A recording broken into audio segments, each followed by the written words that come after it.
சேரனின் சொந்தக்காரர்களே, சோழனின் வழித்தோன்றல்களே, பாண்டியனின் பரம்பரையில் வந்தவர்களே, வணக்கம். எங்களில் ஒருவர் மு.க.ஸ்டாலின் என்ற இந்த புத்தகம் தூய தனித்தமிழில் எழுதப்பட்டுள்ளது. ஆங்காங்கே தேவையான இடங்களில் திருக்குறள் மேற்கோள்கள் காட்டப்பட்டுள்ளது.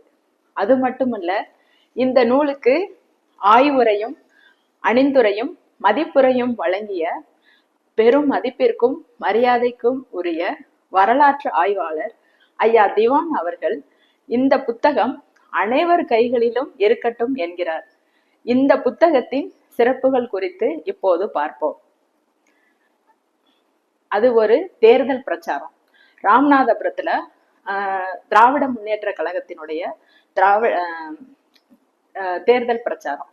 வழக்கமா திராவிட முன்னேற்ற கழகத்தினுடைய தேர்தல் பிரச்சாரத்தை நம்மளுடைய மக்கள்லாம் என்ன சொல்றாங்க அப்படின்னா, அது தேர்தல் பிரச்சாரம் இல்லை, அது மாலை நேர கல்லூரிகள் அப்படின்னு சொல்ற அளவுக்கு அங்க வந்து தமிழுடைய உயர்வு ஓங்கி இருக்கும். அந்த மாதிரி ஒரு தேர்தல் பிரச்சாரம். அங்க அன்னைக்கு அண்ணன் தளபதி அவர்கள் பேசுற நாள். அப்ப அந்த இடத்துல லட்சக்கணக்கான மக்கள் அந்த இடத்துல கூடியிருந்தாங்க. அன்னைக்குன்னு பார்த்து ஏதோ அந்த இடத்துல கொஞ்சம் வெளிச்சம் கம்மியா இருந்துச்சு. ஆனாலும் அங்கங்கே சில விளக்குகள் இருந்துச்சு. அப்ப சில நிமிடங்கள்ல தலைவர் அந்த மேடைக்கு வர்றதா இருந்துச்சு. அப்ப திடீர்னு பார்த்தா ஒரு பெருத்த கரவொலி, அப்படியே இடி மாதிரி மக்கள் கை தட்டிட்டு இருந்தாங்க. நானும் அந்த கூட்டத்துல இருந்தேன். மெதுவா அப்படியே அந்த மக்கள் பக்கம் அப்படியே பார்த்தா எல்லார் முகமும் அப்படியே பிரகாசமா பளிச்சுன்னு மகிழ்ச்சியோட இருக்கு. ஏன்னா அவங்க தலைவரை பார்த்துட்டாங்க. அந்த மகிழ்ச்சி இந்த லட்சக்கணக்கான மக்கள் மத்தியில அந்த ஒரு தலைவரை பார்த்துட்டு மக்கள் உள்ளத்துல இவ்வளவு பரவசம் ஏற்படுது அப்படின்னா, அவர் ஒரு சாதாரண தலைவர் இல்ல, அவர் ஒரு லட்சிய தலைவர் அப்படிங்கிறத நான் அந்த நேரத்துல உணர்ந்தேன். ஆமா, அதாவது நம்ம தமிழர்களை காக்கணும் அப்படிங்கிற ஒரு லட்சிய வெறியோட அந்த எண்ணத்தை இந்த சூழ்நிலை என்ற மண்ணில் விதைச்சு அதுக்கு தைரியமும் தன்னம்பிக்கையும் அனுதினமும் ஊட்டிக்கிட்டு வர்ற ஒரு லட்சிய தலைவர் தான் நம்மளுடைய மாண்புமிகு முதல்வர் அவர்கள். அப்புறம் அரசியல் அறிஞர்கள் என்ன சொல்றாங்க அப்படின்னா, இந்த தலைவர்களை 2 பிரிவா பிரிக்கிறாங்க. எல்லாரும் தலைவர்கள் இல்லை, அதாவது காந்த சக்தி படைத்த சரித்திர புருஷர்கள் அப்படிங்கிற வர்ற தலைவர்கள் ஒரு வகை. அப்புறம் வழக்கமா தன்னுடைய தேவைகளை நிறைவேற்ற வர்ற தலைவர்கள், அதாவது இந்த சீனியாரிட்டி, அப்புறம் இவங்களுக்கு அடுத்து கண்டிப்பா இவங்க தான் வரணும் அப்படின்னு வர்ற நிலைமை, அப்படி வர்ற தலைவர்கள்.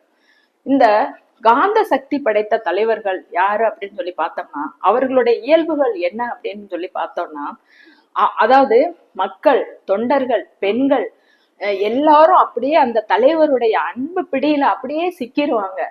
அவங்களுக்கு ஏதாவது செய்ய பிடிக்கல அப்படின்னாலும் தலைவருக்காக செய்வாங்க. இப்படிப்பட்ட தொண்டர் படையை கொண்ட தலைவர்கள் தான் இந்த கரிஸ்மாட்டிக் லீடர்ஸ், அதாவது காந்த சக்தி படைத்த தலைவர்கள். அந்த வரிசையில நம்ம மகாத்மா காந்தி, நேரு, அப்புறம் நம்மளுடைய பேரறிஞர் அண்ணா, முத்தமிழறிஞர் கலைஞர், நம்மளுடைய மாண்புமிகு முதல்வர் அண்ணன் ஸ்டாலின், இவங்களெல்லாம் இந்த காந்த சக்தி படைத்த தலைவர்கள் வரிசையில சேர்க்கலாம். ஏன்னா இவங்கெல்லாம் அதாவது இவர்களுடைய எண்ணங்கள்னால சம்பவங்களை உருவாக்கி தலைவர்களாக உயர்ந்தவர்கள். ஏன்னா இவங்களுடைய அடி மனசுலயே மக்களுக்கு நன்மை செய்ய வேண்டும் என்ற எண்ணம் தான் மேலோங்கிக்கிட்டே இருக்கிறதா உளவியல் ஆய்வாளர்கள் சொல்றாங்க. அதுதான் இவர்களுடைய இந்த காந்த சக்திக்கு காரணம். இவர்களுடைய எண்ணங்கள் மக்களை அப்படியே சென்று அடையுது அப்படின்னு. அதுக்கு நம்ம இப்ப கூட யோசிச்சு பாக்குறேன், நானே யோசிக்கிறேன். ஏன்னா இந்த புக்கு எழுதுறதுக்கு நிறைய கருத்துக்கள் தேவைப்பட்டுச்சு. அப்ப இவ்வளவு ஆற்றலையும் நம்மளுடைய அண்ணன் தளபதி, இவ்வளவு இளைஞர் படையும் எப்படி இவர் பெற்றாரு அப்படின்னு வரலாற்றை கொஞ்சம் பின்னோக்கி பார்க்கும்போது, தன்னுடைய சொல்லிலும் செயலிலும் மூச்சிலும் அண்ணன் தளபதி அவர்கள் அறிஞர் அண்ணாவைத்தான் தன்னுடைய அதாவது ஆத்மார்த்தமான ஒரு தலைவரா கொண்டிருக்காரு. அப்ப பேரறிஞர் அண்ணாவினுடைய கொள்கைகளும் அவருடைய வாழ்க்கை முறைகளும் இவர் அப்படியே கடைபிடிச்சதுனாலதான் இந்த கொள்கை கூட்டத்துக்கு இவர் வந்து ஒரு பெரிய தலைவரா உயர்ந்திருக்காரு. அந்த ஒரு நிகழ்வை நான் சொல்லணும்னு நினைக்கிறேன். பேரறிஞர் அண்ணா அவர்களை ஒரு சமயம் சிறையில போட்டுட்டாங்க. அநேக முறை அவர் சிறைக்கு போயிருக்காரு மொழி போராட்டத்துக்காக மற்றும் தமிழர்களுக்காக. அப்படி ஒரு சமயம் அவரு சிறை சென்ற சமயம், அதாவது சைதாப்பேட்டை சிறையில இருந்து அப்பதான் அறிஞர் அண்ணா அவர்கள் வெளியே வர்றாங்க. மக்கள்லாம் ரொம்ப கோபமா இருக்காங்க ஏன் அண்ணாவை சிறையில போட்டதுனால. அப்படியே சிறையில இருந்து வந்த உடனே அவரு முதல்ல பேசுற ஒரு மீட்டிங் அது மெரினா கடற்கரை. அப்ப அங்கேயும் அப்படியே அந்த அந்த கடல் ஓரம் வரைக்கும் மக்கள், கண்ணு கெட்டின தூரம் வரைக்கும் மக்கள் வந்து அப்படியே கூடியிருக்காங்க. அறிஞர் அண்ணா பேச ஆரம்பிக்கிறாரு. அப்ப என்ன சொல்றாரு அப்படின்னா, வார்த்தை, அண்ணாதுரை மக்களை வளர்த்து விட்டாரு, ஆனா வந்து கட்டுப்பாட்டை வளர்க்கல. நீங்க இப்ப உங்க கட்டுப்பாட்டை காட்டுறதுக்காக அப்படியே உங்க இடத்துல இருந்து எந்திரிச்சு நில்லுங்க அப்படின்னு அண்ணா சொல்றாங்க. அப்படியே அந்த கடல் அலை அப்படியே எழுறது மாதிரி அந்த அலையோட சேர்ந்து மக்களும் அப்படியே எந்திரிச்சு நிக்கிறாங்க. எந்திரிச்சு அண்ணா சொல்றாங்க, திரும்ப உங்க கட்டுப்பாட்டை காட்டுறதுக்காக அப்படியே உட்காருங்கன்னு சொல்றாங்க. ஒரு சத்தம் இல்லாம மக்கள் அந்த இடத்துல உட்கார்றாங்க. அப்படியே வந்து இத அன்றைக்குள்ள பத்திரிகைகள்லாம் அப்படியே அண்ணாவினுடைய அந்த மந்திர சக்திக்கு எவ்வளவு மக்கள் கட்டுப்படுறாங்க அப்படியே அப்படின்னு சொல்லிட்டு அப்படியே வியந்து எழுதியிருந்தாங்க. அந்த ஆற்றலும் திறமையும் தான் இப்போது நம்மளுடைய தளபதி அவர்களுக்கு இருக்கிறது. அதனாலதான் அவர்களை சுற்றி எப்போதுமே வந்து அந்த தொண்டர் படை கூட்டம் வந்து பெருகி காணப்படுது. இதுதான் அந்த அவர்களுடைய அந்த காந்த சக்தி படைத்த தன்மைக்கு காரணம். இந்த வாழ்க்கையின் தாத்பரியமே ஒரே ஒரு சொல்லுல அடங்கி இருக்கிறதா மிகப்பெரிய அறிஞர்கள்லாம் சொல்றாங்க. நம்மளோட இலக்கியமும் அதை சொல்லுது. அதாவது நல்ல எண்ணம், அதுதான் இந்த வாழ்க்கையினுடைய அர்த்தம் அப்படின்னு. அந்த மாதிரி ஒரு வண்ணமயமான நல்ல எண்ணத்தை மிக சின்ன வயதிலே பெற்றவர் தான் அண்ணன் தளபதி அவர்கள். அதாவது அவரு மிக சின்ன வயசுல இருந்தே மக்களுக்கு, தமிழர்களுக்கு ஏதாவது செய்யணும், நல்லது செய்யணும் அப்படிங்கிற நோக்கத்தோடய வளர்ந்தவங்க. அதுக்கு அவர் எடுத்துக்கிட்ட பாதை தான் அரசியல். அப்புறம் திராவிட முன்னேற்ற கழகத்தின் மீது ஒரு தாய்க்குரிய அன்போட அதை வந்து அப்படியே கண்ணும் கருத்துமா வச்சிருக்காரு. ஏன்னா அதன் வழியாத்தான் மக்களுக்கு நல்லது செய்ய முடியும் அப்படிங்கிறது அவருடைய அசைக்க முடியாத நம்பிக்கை. அது மாதிரி திராவிட முன்னேற்ற கழகம் ஒரு ஒரு ஒரு சில குறிப்பிட்ட ஆண்டுகள்ல ஒரு இமாலய வளர்ச்சி அடைஞ்சிருக்கு அப்படின்னா அதுக்கு காரணமும் அண்ணன் தளபதி அவர்கள் தான்.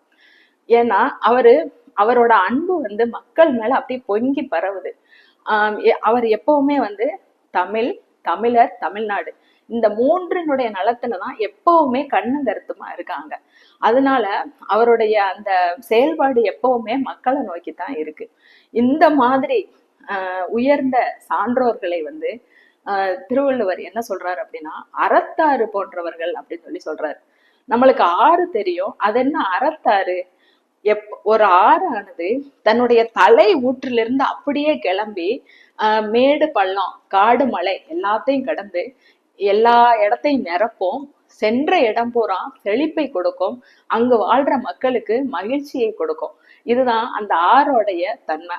கடைசியில் அந்த ஆறு என்ன செய்யும்? ஓடி ஓடி அப்படியே கடல்ல போய் கடந்து ஒரு அறக்கடலாவே அது மாறிடும்.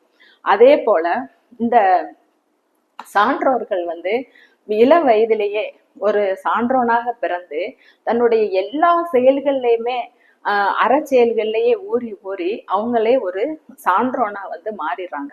அது மாதிரி அண்ணன் தளபதி அவர்கள் மிக சின்ன வயசுல இருந்தே, அதாவது கோபாலபுரம் இளைஞர் திமுக இளைஞரணி செயலாளராக இருக்கும் போதும் சரி, மேயரா இருக்கும் போதும் சரி, துணை முதலமைச்சரா இருக்கும் போதும் சரி, அதாவது அவங்க உள்ளாட்சித்துறை அமைச்சரா இருக்கும் போதும் சரி, இப்ப முதலமைச்சரா இருக்கும் போதும் சரி, எல்லா நிலையிலையுமே மக்களுக்கு அவருடைய ஒவ்வொரு நிலையிலையும் வந்து கண்டிப்பா பெரிய ஏற்றத்தையும் மாற்றத்தையும் வந்து கொண்டு வந்தவங்க தான் நம்மளுடைய அண்ணன் தளபதி அவர்கள். அவங்களும் இப்படிதான் வந்து என்ன செய்யறாங்க, ஒரு அறத்தாறு போல எப்பவுமே வந்து மக்களுக்கு பயன்பட வாழ்ந்திருக்காங்க. மேலும் அந்த ஆறு ஓடுதுல, ஓடாத நேரத்துல கூட அந்த ஆறு ஓடிய இடத்த இப்படி தோண்டனோம்னா அதுல இருந்து ஊற்று கிளம்பும்.